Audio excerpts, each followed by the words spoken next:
Hello students, a very good evening to all of you. Welcome to Civil Step. Civil Step के YouTube platform पे आप सभी का बहुत बहुत स्वागत है। मेरा नाम है रोहित और आज हम बात करेंगे एचपी सेट एग्जाम के बारे में। आप सभी को पता है Himachal Pradesh state eligibility test यानी कि एचपी सेट 2026 का नोटिफिकेशन जो है वो आउट हो चुका है और यहाँ पर इस बार बहुत ही अच्छे लेवल पे कैंडिडेट्स जो हैं वो एचपी सेट में अपीयर होने वाले हैं। जो भी आगे चलकर प्रोफेसर बनने का सपना देख रहे हैं, जिन्होंने मास्टर डिग्री की हुई है, वो यहाँ पर एलिजिबल है।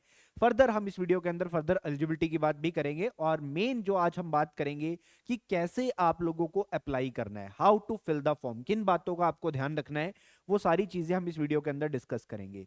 तो how to fill the form की तरफ बढ़ने से पहले कुछ बातें बेसिक मैं आपको बता देता हूं कि क्या क्या चीजें आपको ध्यान में रखनी है। उसी के साथ साथ हम धीरे धीरे आगे बढ़ेंगे एचपी सेट 2026 को लेकर।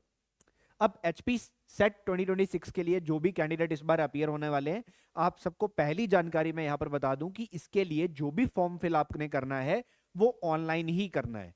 कोई ऑफलाइन फॉर्म नहीं भरना, कोई डॉक्यूमेंट बाय पोस्ट या बाय कुरियर नहीं भेजना है। सारा का सारा फॉर्म जो है वो आपका ऑनलाइन फिल होने वाला है और अप्लाई करना जो है वो ऑलरेडी स्टार्ट हो चुका है और अप्लाई करने की जो लास्ट डेट है वो है 30 जनवरी 2026। ठीक है, आप 30 जनवरी 2026 तक अप्लाई कर सकते हैं। रात के 12 बजे तक आप फॉर्म फिल कर सकते हैं। चलिए आगे बढ़ते हैं, कुछ और बातों के बारे में डिस्कशन करेंगे। अब वो कैंडिडेट्स जो यहां पर मास्टर डिग्री कर चुके हैं या मास्टर डिग्री कर रहे हैं, आप किसी भी सेमेस्टर में हैं, आप एलिजिबल हैं एचपी सेट 2026 के लिए। इन 22 स्ट्रीम्स के अंदर, ये 22 स्ट्रीम्स आपके सामने है, 22 सब्जेक्ट है आपके सामने।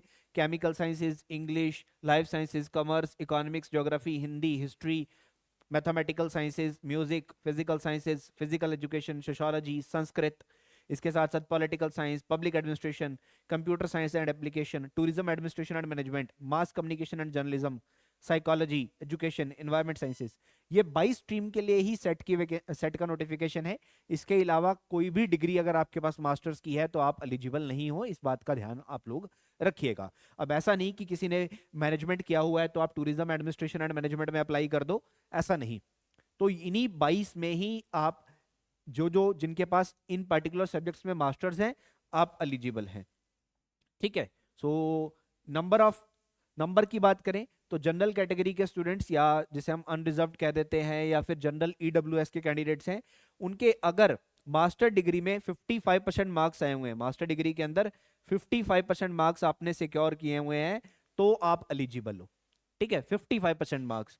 और जो शेड्यूल कास्ट है सिर्फ हिमाचल प्रदेश के अंदर, देखिए अगर आप हिमाचल प्रदेश से बिलोंग करते हैं तभी आपको कैटेगरी का बेनिफिट मिलेगा। अगर आप हिमाचल प्रदेश से नहीं है तो आपको कैटेगरी का कोई बेनिफिट नहीं मिलेगा, देन आप जनरल कैंडिडेट ही काउंट किए जाओगे।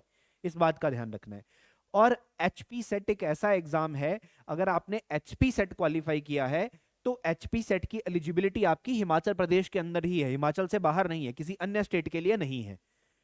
तो schedule caste, schedule tribes, backward class, OBC, ठीक है, and person with disabilities, Himachal Pradesh के सिर्फ आपको 50% मार्क्स कम से कम चाहिए मास्टर डिग्री के अंदर अगर आप एचपी सेट में अपीयर होना चाहते हैं। तो ये मिनिमम एलिजिबिलिटी मैं साथ में बता रहा हूं।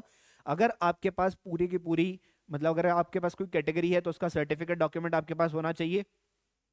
इसके साथ साथ आपके पास मास्टर डिग्री जो है उसमें इतना परसेंट आपका अगर बनेगा तभी आपका एचपी सेट जो है वो वैलिड होगा, अदरवाइज वैलिड नहीं होगा। ठीक है। जो कैंडिडेट अभी मास्टर डिग्री कर रहे हैं वो अपेयरिंग में, परसुइंग में इसको अप्लाई कर सकते हैं। इसके साथ साथ वो कैंडिडेट्स जिन्होंने फोर्थ सेमेस्टर के पेपर दे रखे हैं बट रिजल्ट अवेटेड है, वो भी यहाँ पर अप्लाई कर सकते हैं। परसुइंग के अंदर रिजल्ट अवेटेड यहाँ पे रहेगा।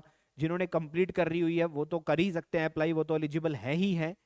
ठीक है। बट कंडीशन क्या है कि जो कैंडिडेट अभी मास्टर्स कर रहे हैं उनके लिए कंडीशन इतनी है कि 2 साल के अंदर अंदर, एचपी सेट को क्वालिफाई करने के 2 साल के अंदर अंदर आपका मास्टर डिग्री कंप्लीट हुआ होना चाहिए, तभी आपका एचपी सेट जो है वो वैलिड है, अदरवाइज आपका एचपी सेट वैलिड नहीं होगा। ठीक है। तो सिर्फ पोस्ट ग्रेजुएशन के बिहाफ पे ही, जिस सब्जेक्ट में आपने पोस्ट ग्रेजुएशन करी है उसी सब्जेक्ट में आप अप्लाई कर सकते हो एचपी सेट के लिए। एचपी सेट के लिए अब अप्लाई कैसे करना है, how to fill the form की तरफ बढ़ते हैं। किन बातों का ध्यान रखना है उसके ऊपर भी साथ साथ हम चर्चा कर रहे हैं। मैंने आपको एलिजिबिलिटी के बारे में कुछ चीजें बताए हैं। एचपी सेट किसी कैंडिडेट ने एक बार दिया, क्वालिफाई कर लिया, वो दोबारा देना चाहता है वो दे सकता है, और एचपी सेट हमेशा के लिए वैलिड है। इन बातों का ध्यान आपको रखना है। ठीक है, कोई एक्सपायरी नहीं है इसकी। HPPSC, Himachal Pradesh public service commission, यानी कि हिमाचल प्रदेश लोक सेवा आयोग की वेबसाइट पे आपको जाना है। गूगल पे HPPSC लिखेंगे, बड़े आरामदायक से ऐसा एक पेज ओपन हो जाएगा आपके सामने। ठीक है, ऐसा एक पेज आपके सामने ओपन होगा। यहां पर आप देखेंगे तो दिया हुआ है अप्लाई ऑनलाइन, अप्लाई ऑनलाइन। इसके ऊपर क्लिक करेंगे तो दो चीजें अंदर आएंगी, that is OTR video tutorial, OTR for examination. तो आपने one time registration for examination के ऊपर क्लिक करना है। अब दो बातें ध्यान से सुनिएगा। देखिए, हाल ही में HPTGT का पेपर हुआ है, वो पेपर HPRCA के द्वारा कंडक्ट करवाया गया, हिमाचल प्रदेश राज्य चयन आयोग के द्वारा।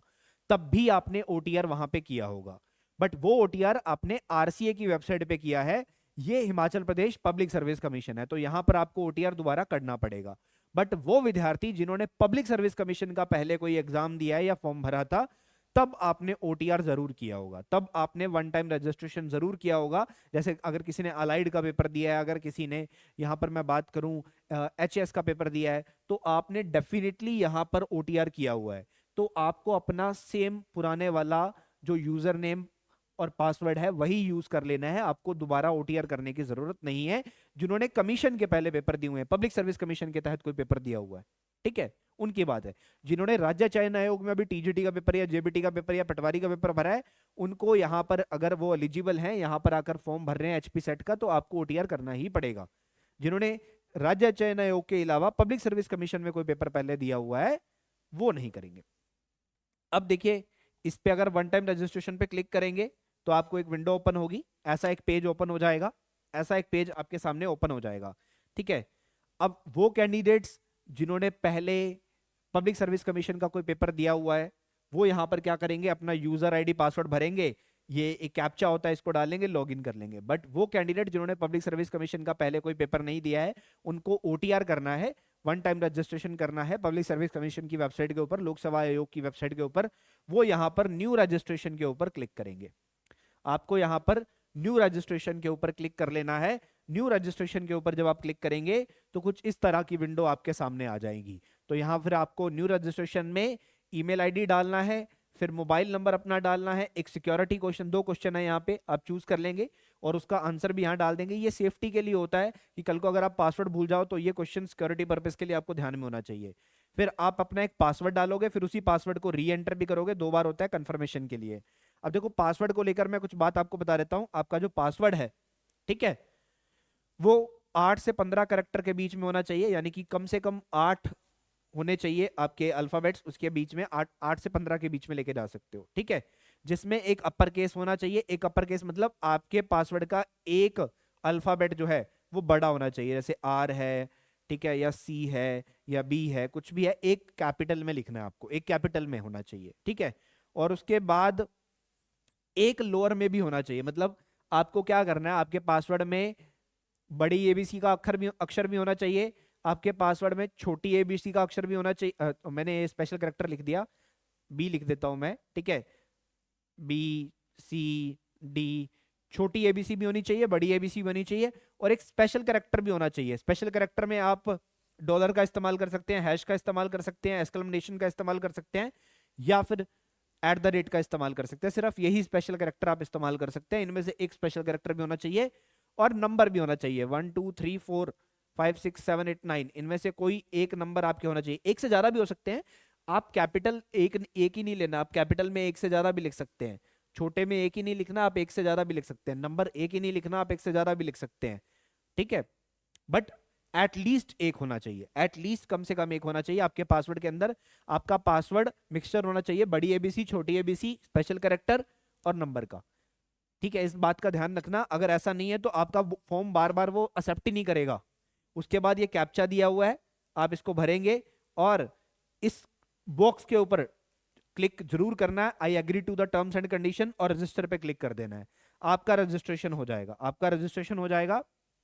उसके बाद स्टेप बाय स्टेप आपसे डिटेल मांगी जाएंगी, आपका नेम, आपका फादर नेम, मदर नेम, ठीक है, आपकी फर्दर फैमिली डिटेल, आपका फर्दर एड्रेस डिटेल्स, ठीक है, आधार कार्ड नंबर, ये सारी चीजें आपको ध्यान में रखनी है, ये आपसे पूछी जाएंगी। और बिल्कुल एक्यूरेट इंफॉर्मेशन भरना है, बिल्कुल एक्यूरेट इंफॉर्मेशन। किसी भी पॉइंट पे आपका जो इंफॉर्मेशन है वो इन एक्यूरेट नहीं होना चाहिए, बिल्कुल सही इंफॉर्मेशन आपको फिल करनी है जो आपके डॉक्यूमेंट्स में है, वही आपको फिल करना है।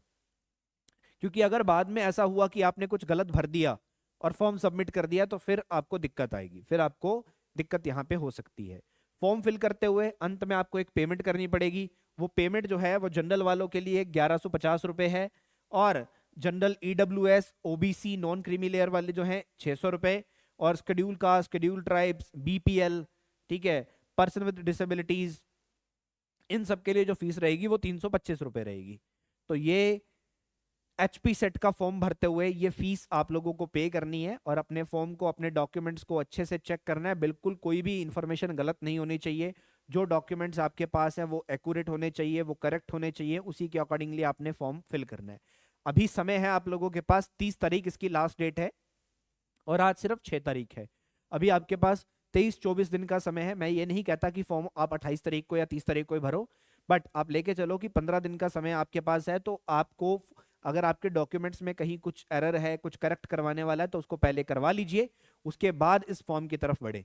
ठीक है, 30 तारीख तक का वेट नहीं करना है, बट आप 20 तारीख तक का वेट कर सकते हैं।